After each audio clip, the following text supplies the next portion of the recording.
திமுக ஆட்சியில் 1000 ஆண்டுகள் பழமை வாய்ந்த 197 கோயில்களுக்கு திருப்பணிகள் செய்யப்பட்டுள்ளன என்று இந்து சமய அறநிலையத்துறை அமைச்சர் சேகர்பாபு தெரிவித்துள்ளார். கரூர் அடுத்த திருமுக்கூடலூர் கிராமத்தில் அகஸ்தீஸ்வரர் கோயிலை புனரமைக்கும் பணிக்கான அடிக்கல் நாட்டு விழாவில் பங்கேற்ற பின் செய்தியாளர்களுக்கு அவர் அளித்த பேட்டியை சூப்பர் பைட்ஸ் பகுதியில் தற்போது பார்க்கலாம். நம் முன்னோர்கள் நமக்கு விட்டு சென்ற பொக்கிஷமான இந்த திருக்கோயில்களை பாதுகாக்க வேண்டும் என்ற நோக்கத்திற்காக மாண்புமிகு தமிழக முதல்வர் அவர்கள் 1000 ஆண்டுகளுக்கு பழமையான கோயில்களுக்கு திருப்பணிகள் மேற்கொள்ள 2022-23 ஆண்டு 100 கோடி ரூபாயை அரசு மானியமாக ஒதுக்கி தந்தார்.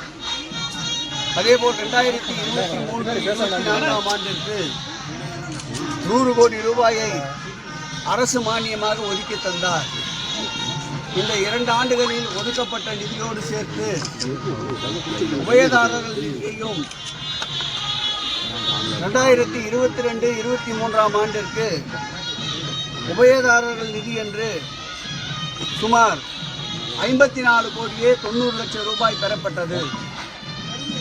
துறையினுடைய அரசினுடைய 100 கோடி மானியத்தையும் சேர்த்து 154.90 லட்சம் கோடி செலவில் சுமார் 113 திருக்கோயில்களுக்கு திருப்பணிகள் மேற்கொள்ளப்பட்டன.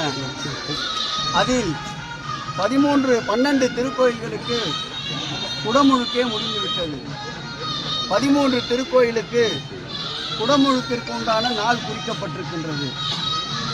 இந்த ஆண்டு 2023-24 ஆண்டு ஒதுக்கப்பட்ட நிதி அரசு மானியம் 100 கோடி என்றாலும் கூடுதலாக உபயதாரர்கள் நிதி 49 கோடியே 95 லட்சம் ரூபாய் உபயதாரர் மூலமாக நன்கொடையாளர்கள் நிதியாக தந்திருக்கின்றார்கள்.